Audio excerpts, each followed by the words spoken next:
여러분 오늘은 특별한 날입니다. 오늘 어떤 날이죠?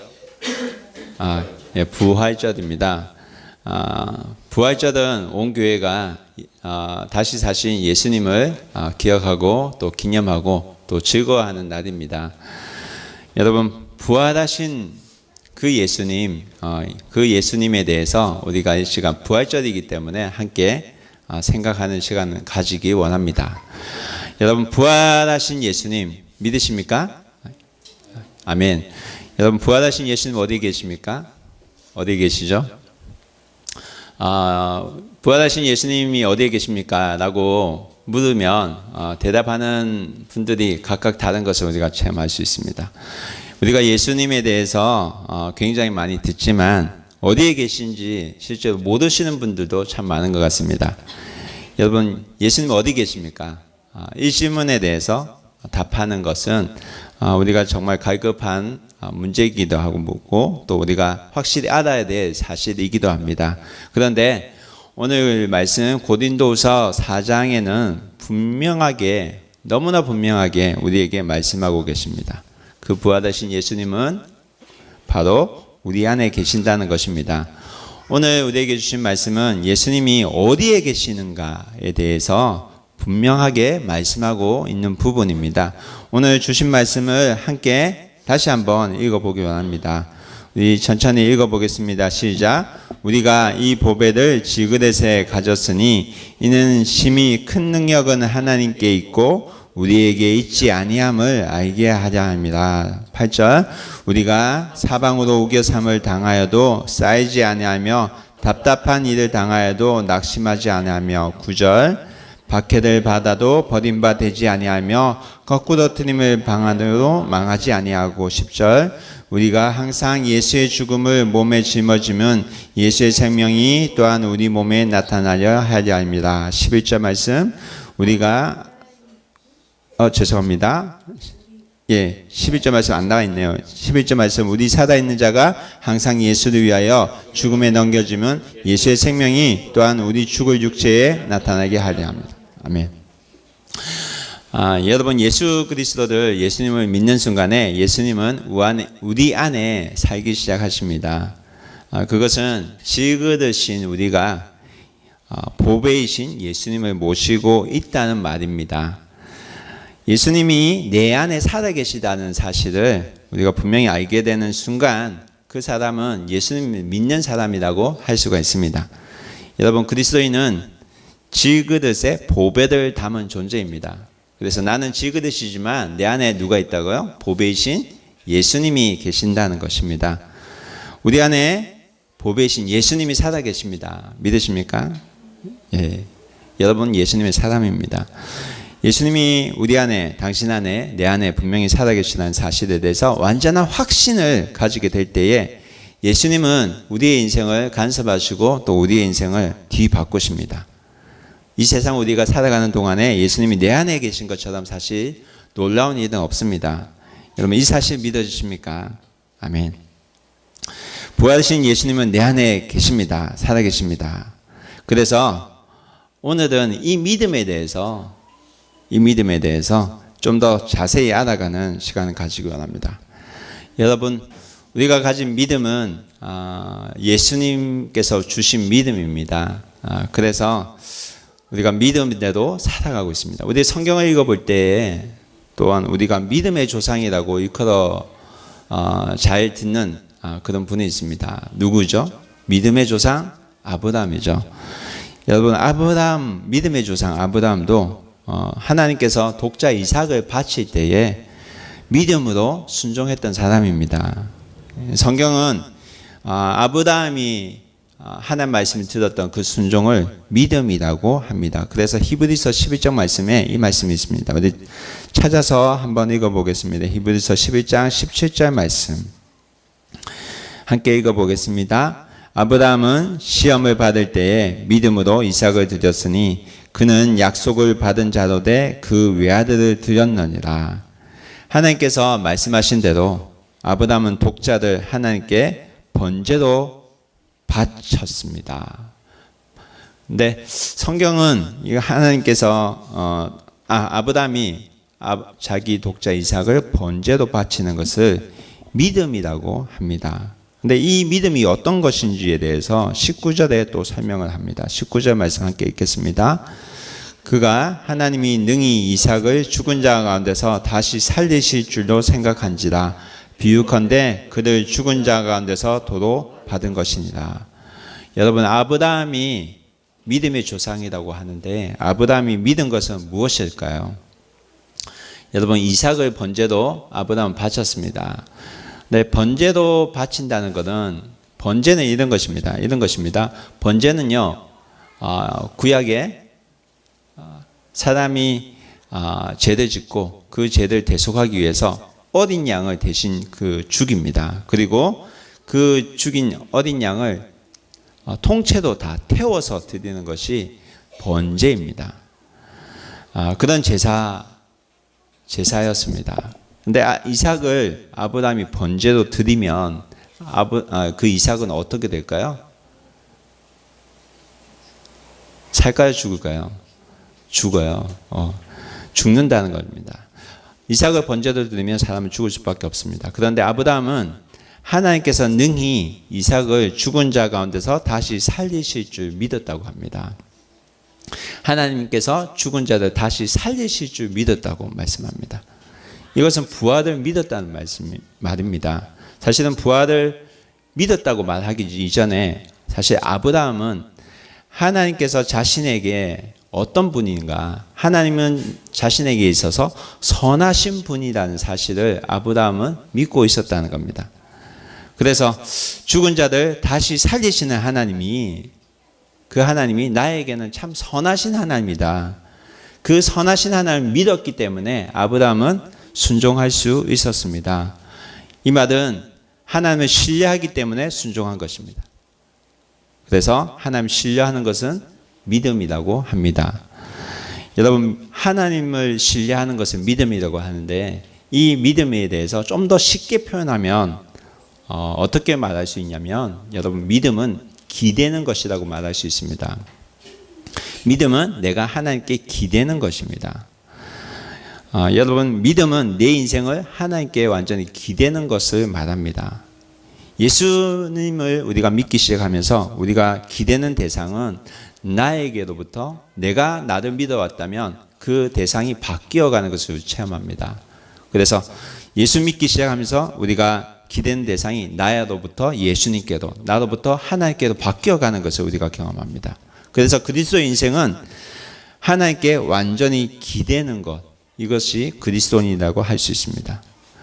그래서 믿음이란 내 인생을 하나님께 완전히 기대고 부활하신 예수님과 함께 사는 것입니다. 여러분, 예수님께서 부활하셨던 그때에 많은 사람이 믿지 않았습니다. 여러분, 예수님께서 부활하셨던 그때 어땠는지 그 시절로 다시 돌아가 보기를 원합니다. 마가복음 16장 9절에서 11절 말씀. 마가복음 16장 9절에서 11절까지 말씀 한번 찾아 읽겠습니다. 마가복음 16장 9절 읽겠습니다. 예수께서 안식 후 첫날 이른 아침에 살아나신 후 전에 7 귀신을 쫓아내어 주신 막달라 마리에게 먼저 보이시니, 여러분, 예수님께서 십자가에 달리시고 죽으시고 장사되셨습니다. 그리고 무덤에 묻히시고 3일 만에 다시 살아나셨습니다. 부활하셨습니다. 부활하신 그 예수님에 대해서 사람들은 모르고 사람들은 그 자리에서 떠나갔습니다. 심지어 예수님을 3년 동안 쫓아다녔던 제자들도 예수님에게서 떠나갔습니다. 그때 마리아가 혼자 남아있는데 죽음에서 부활하셨던 그 예수님이 마리아에게 찾아가서 마리아를 만나주십니다. 그리고 마리아는 부활하신 예수님을 만납니다. 그런 후 마리아의 삶은 바뀌어집니다. 여러분, 부활하신 예수님 만났을 때 사람이 어떻게 바뀌게 되는지 성경은 우리에게 설명합니다. 10절 말씀 우리 함께 찾아 읽겠습니다. 10절. 마리아가 가서 예수와 함께 하던 사람들이 슬퍼하고 울고 있는 중에 이 일을 알림에 11절 그들은 예수께서 다시 살아나셨다는 것과 마리아에게 보이셨다는 것을 듣고 믿지 아니하리라. 여러분 여기에서 말씀을 다시 자세히 한번 살펴보기 원하는데 여기서 마리아가 가서 부활하신 예수님을 보았다고 합니다. 그런데 사람들은 부활을 못 믿었다고 성경은 말합니다. 마리아가 가서 예수와 함께 하던 사람들 슬퍼하며 울고 있는 중에 이 일을 알렸다고 말하고 있습니다. 여러분 여기서 이상한 거는 부활하신 예수님 만난 마리아가 가서 말한 것이 무엇이냐는 것입니다. 마리아가 그들에게 가서 말한 것은 내가 부활을 믿는다라고 말하지 않았다는 것입니다. 나는 예수님을 봤다. 나는 예수님을 만났다고 했지 나는 부활을 믿는다고 말하고 있지 않았습니다. 왜 그렇습니까? 여러분 초대교회 사람들은 이때 살았던 그리스도인들은 부활은 믿는 게 아니라는 것입니다. 부활은 내가 받고 내가 만났고 내가 부활은 살아가는 것입니다. 그래서 부활은요 예수 그리스도와 함께 사는 것이지 부활은 사실 믿는 게 아닙니다. 성경에 보면 바울 사도가 적은 글을 봐도요 부활을 믿는다고 말한 적이 없습니다. 다시 보면요 나는 부활하신 예수님과 산다고 말한 것을 우리가 알 수 있습니다. 여러분 우리가 부활을 믿는다고는 하는데 부활을 살지를 않는다면 정말 믿는 사람일까요?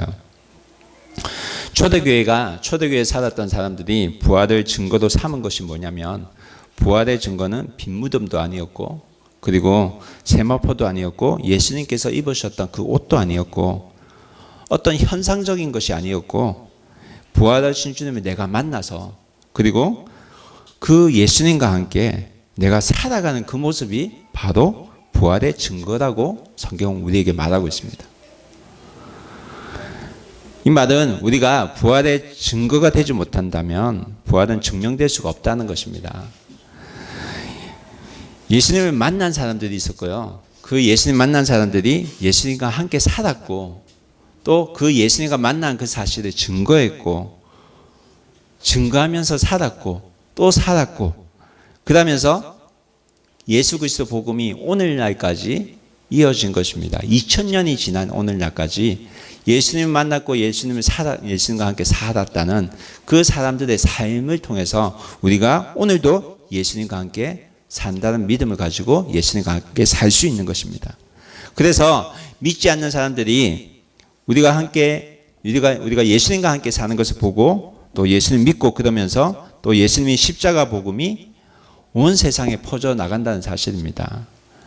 그래서 여러분 우리의 삶이 복음이 되지 않는다면 복음은 죽은 것일 수밖에 없습니다. 죽을 수밖에 없고 멈출 수밖에 없습니다. 그래서 우리는 사실 부활하신 예수님과 함께 사는 자들이라는 것입니다. 여러분 우리는 예수님과 함께 사는 자들입니다. 나는 예수님과 함께 사는 사람입니다. 이런 믿음을 가지고 사시기 바랍니다. 여러분 우리에게 정말 필요한 것은 부활에 관한 지식도 아니고 과연 예수님이 다시 사셨는가 하는 논의도 아닙니다. 우리에게 필요한 것은 믿지 않는 세상 사람들을 향해서 부활을 사는 것 그리고 부활의 증인이 내가 되어지는 것입니다.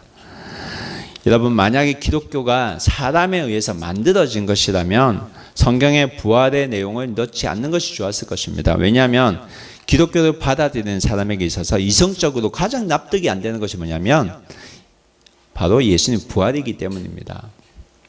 하지만 기독교가 예수 그리스도의 부활을 강조하는 이유는 그것이 사실이기 때문입니다. 부활에 대한 증거는 너무나 많이 있습니다. 그러나 확실한 증거는 부활을 전하는 제자들이었습니다. 아시는 것처럼 예수님께서 십자가에 달리시자 제자들은 모두 도망쳤습니다. 그런데 그래 도망쳤던 그들이 예수님을 만나기 시작하면서, 부활하신 예수님을 만나기 시작하면서 그때부터는 그들의 인생이 180도 바뀝니다. 도망치기만 했던 그들의 삶이 생명을 걸고 예수님께서 부활하셨고 내가 예수님 만났고 예수님께서 지금도 살아계시다는 그 사실을 전하기 시작했습니다. 여러분, 도망쳤던 그 사람들이 어떻게 그렇게 변할 수 있었을까요? 그것은 부활하신 하나님께서, 그 예수님께서 나와 함께 사신다는 것을 믿고 살았기 때문입니다. 여러분, 만약에 그렇다면 부활을 산다는 것은 무엇을 의미하는가? 여러분, 무엇을 의미할까요? 여러분, 부활을 산다는 것은 과거형이 아니라 현재 진행형입니다. 그래서 ing입니다. 왜냐하면 부활하신 주님께서 살아계시기 때문에 지금도 그분을 만날 수 있고, 그리고 그분과 대화할 수 있고, 그분과 동행할 수 있기 때문입니다. 그리고 이 자리에도 그분이 함께 계시기 때문입니다. 여러분, 미국에 시민 전쟁이 있었던 적이 있습니다. 그 전쟁 중에 전세가 분리해서 후퇴를 하던 지휘관이 있었습니다. 그 지휘관이 자신의 지휘도인, 그 당시 지휘도가 있었는데 칼을 전쟁 도중에 적진에 놓고 왔습니다. 장교가 지휘도를 놓고 왔다는 것은 매우 수치스러운 일이었지만, 그렇다고 그것을 가지러 다시 적진 속으로 되돌아갈 수도 없는 그런 상황이었습니다. 어쩔 줄 몰라 굉장히 당황하고 있는데, 링이라는 한 소년 병사가 그 지휘도를 찾아오기 위해서 목숨을 걸고 적진으로 다시 뛰어들어갑니다. 그리고 또 그 지휘도인 칼을 찾아왔습니다. 그런데 그 소년 병사가 거의 다 돌아올 무렵에 그만 적군의 총을 맞아 소년은 쓰러지고 말았습니다. 그런데 죽어가던 이 소년이 대령에게 이 지휘도를 바치면서 이렇게 말했다고 합니다. 대령님, 나는 죽음을 두려워하지 않습니다. 그것은 부활하신 예수님께서 늘 나와 함께 계시기 때문입니다. 당시에 무신론이었고 또 회의론자였던 콘웰 대령은 이 소년의 시체 앞에서 무릎을 꿇습니다. 그리고 이렇게 소리칩니다. 오 하나님, 이 어린 병사 앞에서 나는 어떻게 하면 좋겠습니까? 부활을 믿고 죽어가는 그 소년의 죽음 앞에서 살아계신 하나님에 대해서 들었던 그 콘웰 대령은 부활의 주님을 위해서 남은 인생을 살기로 결심합니다. 그리고 신학을 공부하고 자신의 전 재산을 털어서 신학원을 세웁니다. 그래서 생긴 신학원이 고든 코넬 신학대학원이라고 합니다. 이 대학원 보스턴에 있어요. 이 대학을 세운 사람이 러셀 콘웰이라는 사람입니다. 여러분, 부활을 사는 사람들은 이처럼 사람들의 인생을 바꿔놓기도 합니다. 왜냐하면 부활하신 예수님 살아계시기 때문입니다. 그래서 부활의 주님을 만나고 또 그 증거를 가지고 있는 사람들의 인생을 살펴보면 특징이 있습니다. 그 특징이 뭔지 아십니까? 그것은 자신과 함께하는 그 예수님을 증거하며 산다는 것입니다. 하나님 나라를 전파한다는 것입니다. 그리고 예수 그리스도 복음을 전하면서 살아간다는 것입니다. 예수님께서 부활하셔서 제자들을 만나서 그들에게 들려준 이야기가 뭐냐면 사실 하나님 나라에 관한 일이었습니다. 하나님 나라는 회개한 사람, 그리고 복음을 믿는 사람, 이 복음은 예수 그리스도께서 내 죄를 위해서 다시 사셨다. 그 사실을 믿는 사람은 하나님 나라의 백성으로 내가 살아갈 수 있다는 것. 예수님께서 우리를 위해서 십자가에 죽으시고 부활하셨다는 것을 믿는 그러한 사람들이 많이 경험할 수 있는 그 나라에 대해서 예수님께서 말씀하시고 또 제자들도 전하기 시작했습니다. 부활하신 예수님을 믿는 그 순간에 그들의 마음은 뜨거워졌고 그리고 눈물이 났고 회개가 터져 나오게 된 것입니다. 왜냐하면 예수님께서 살아 생전에 함께 살면서 들려줬던 그 하나님 나라에 대해서 그들이 깨달아졌고 그들이 확신이 생겼고 그리고 그들이 그것을 위해 살아가기로 결심하게 되었기 때문입니다. 이후로 그들의 삶은 완전히 바뀝니다. 그들의 삶은 이전에 자신을 위해서 살아왔다면 그들의 삶은 하나님 나라와 복음 위해서 살아가기 시작하게 되었습니다. 이전 같으면 두려워서 감히 하지도 못했던 일들이 부활하신 예수를 만난 이후로는 당당해졌고 이전 같으면 힘들었던 것이 기쁨으로 바뀌게 된 것입니다. 그래서 오늘 말씀을 찾아보면 고린도서 4장 8절, 9절, 10절에는 이런 말씀을 합니다. 우리가 찾아 읽어보겠습니다. 우리가 사방으로 우겨삼을 당하여도 쌓이지 아니하며 답답한 일을 당하여도 낙심하지 아니하며 박해를 박아도 버림받지 아니하며 거꾸로 뜨림을 당하여도 망하지 아니하고 우리가 항상 예수의 죽음을 몸에 짊어짐은 예수의 생명이 또한 우리 몸에 나타나게 하려 합니다. 여러분 2016년에 선교 사역으로 헌신하다가 직장암 말기 진단을 받고 남은 시간을 단 한 명의 영혼에게 더 복음을 전하기 위해서 암 치료를 포기하고 복음을 전하다가 세상을 떠난 분이 계십니다. 이분이 유석경 전도사님이라는 분입니다. 이분이 책을 냈는데요. 당신은 하나님을 오해하고 있습니다. 라는 책입니다. 이 책입니다. 이분의 이야기를 잠시 해드릴까 합니다. 이 유석경 전도사님은 서울대 불문과를 졸업했어요. 그리고 사법고시를 준비하다가 아버지가 갑자기 돌아가시게 됩니다. 그래서 그 아버지의 돌아가시는 충격으로 인해서 굉장히 슬픔과 충격에 빠집니다. 그 충격에서 빠져나오기 위해서 하기 시작한 것이 아이들을 가르치는 일이었습니다. 그래서 학원 강사로 그리고 아이들을 가르치면서 10년간 아이들을 지도합니다. 그러다가 2010년에 미국의 어떤 전도 세미나에 참석합니다. 참석하면서 그녀는 자신이 가장 행복한 일이 어떤 것인지에 대해서 깨닫게 됩니다. 그 행복한 것이 뭐냐면 예수님의 복음을 전하는 일이었습니다. 그래서 그가 그것을 깨닫고 선교사가 되기도 작심하고 그리고 직장을 정리하고 미국에서 목회학 석사 과정을 공부합니다. 그리고 졸업을 한 학기 남겨두고 전도사 인턴 과정을 가지기 위해서 귀국해서 지구촌 교회에서 일을 하기 시작했는데 그 주에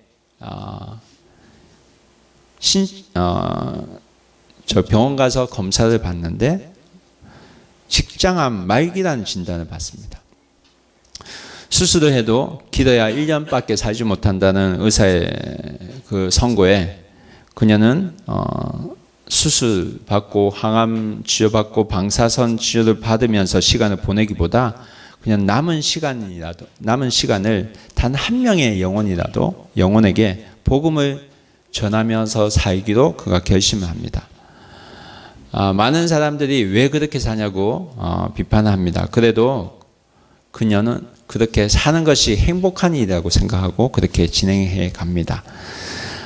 그렇지만 그에게는 암이 있었기 때문에 암이란 고통이 찾아와서 그녀를 굉장히 힘들게 했습니다. 암의 암덩어리가 만져질 정도로 그 암은 점점 커졌습니다. 그렇지만 그녀는 자신이 필요한 곳을 찾아다니면서 부활하신 예수 그리스도를 전했습니다. 그리고 1년도 못 산다고 했던 의사의 말과는 달리 그냥 3년 동안 살면서 기쁨으로 살았습니다. 그녀가 죽음을 앞두고 항상 했던 말이 이 말입니다. 힘들어도 예수님 때문에 기쁘고 힘들어도 예수님 때문에 행복하고 힘들어도 예수님 때문에 감사합니다. 그리고 그녀는 2016년 3월 1일 집으로 찾아온 성도들에게 고난 중에 기뻐하세요 라는 말씀을 전하고 사흘 뒤에 오빠의 품에 안겨서 영원한 아버지의 품에 안겼습니다. 제가 이 책을 읽으면서 그녀가 했던 이 고백 가운데 잊혀지지 않는 것이 있습니다. 그것은 뭐냐면 나는 완벽하게 행복하다는 것입니다. 나는 완벽하게 행복하다. 어떻게 암이 걸렸던 그녀가 이렇게 말할 수 있습니까? 그가 예수님을 만났고 예수님과 함께 살았기 때문입니다.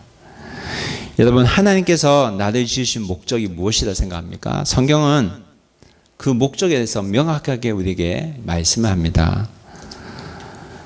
이사야서 43장 21절 우리 찾아서 한번 읽어보겠습니다. 이사야 43장 21절 말씀 함께 읽겠습니다. 이 백성은 내가 나를 위하여 지었나니 나를 찬송하게 하려 함이니라. 여러분, 성경에는 우리의 지은 하나님께서 우리를 지은 목적에 대해서 분명히 말씀하고 있습니다. 우리는 왜 지음을 받았습니까? 하나님을 찬송하기 위해서 지어졌다는 것입니다. 여러분, 그리스도인은 이 사실에 대해서 다 아는 이야기로 생각합니다. 그렇지만 실제로는 잘 모를 때가 많습니다. 아직도 많은 그리스도인들 가운데 하나님이 나를 위해 존재한다고 생각하시는 분들이 많습니다. 그렇게 착각하고 사시는 분들도 많습니다. 그래서 하나님은 내 기도를 다 들어주셔야 돼 라고 생각하시는 분이 많습니다. 그래서 내 기도를 들어주지 않으면 우리가 하나님을 원망하게 됩니다. 그런데 우리가 바로 알아야 될 사실은 하나님은 나를 위해 존재하는 분이 아니라는 것입니다. 내가 하나님 위해서 존재한다는 것입니다. 이 사실은 내가 하나님 위해서 존재한다는 이 사실은 하나님을 믿지 않는 사람들에게도 동일하게 적용이 되는 진리입니다. 여러분, 하나님은 그 자신을 위해서 우리를 창조하셨습니다. 우리를 만드셨습니다. 그래서 사람은요, 하나님께서 지으신 뜻대로 살아야지만 행복을 경험할 수가 있습니다. 우리가 하나님을 위해서 존재되고 있다는 사실, 존재한다는 이 사실을 우리가 잊어버리면요, 우리는 불행해집니다. 우리가 힘들다 하는 이유를 잘 살펴보면 내 욕심 때문에 많을 때가 있습니다. 내 욕심을 위해서 우리가 살면 우리 입에는 불평이 나올 수밖에 없습니다. 분명한 것은 내가 죽어야지만 내가 살 수 있다는 사실입니다. 고린도후서 4장 11절 말씀 함께 찾아 읽겠습니다. 우리 살아있는 자가 항상 예수를 위하여 죽음에 넘겨짐은 예수의 생명이 또한 우리 죽을 육체에 나타나게 하려 함이라. 아멘. 사랑하는 여러분, 하나님을 위해서 산다는 것, 내가 하나님 뜻대로 살아간다는 것, 그것은 예수님을 위해서 나를 죽이는 것과 동일한 말입니다. 다시 말하면 육신의 욕심을 죽여가는 것입니다. 하나님 뜻대로 살아간다는 것은 육신은 나는 죽지만 예수님의 생명이 내 삶 가운데 나타나는 것입니다. 그래서 예수님께서 이런 말씀을 하신 적이 있습니다. 마태복음 6장 31절에서 33절까지 말씀입니다. 찾으셨으면 다 같이 읽어보겠습니다. 그러므로 염려하이르기를 무엇을 먹을까, 무엇을 마실까, 무엇을 입을까 하지 말라. 32절 이는 다 이방인들이 구하는 것이라. 너희 하늘 아버지께서 이 모든 것이 너희에게 있어야 할 줄 아시느니라. 그런즉 너희는 먼저 그의 나라와 그의 의를 구하라. 그리하면 이 모든 것을 너희에게 더하시리라. 이 말씀 기억하시죠? 부활을 사는 사람들은 어떻게 살아가는가? 하나님 나라와 하나님 의를 구하며 사는 사람들입니다. 예수님께서 먼저 우리에게 하나님 나라와 하나님 의를 구하며 살아가라고 말씀하셨습니다. 그럼에도 우리가 하나님 나라와 의를 구하지 않고 살아간다는 것은 이 말씀을 믿지 않기 때문입니다.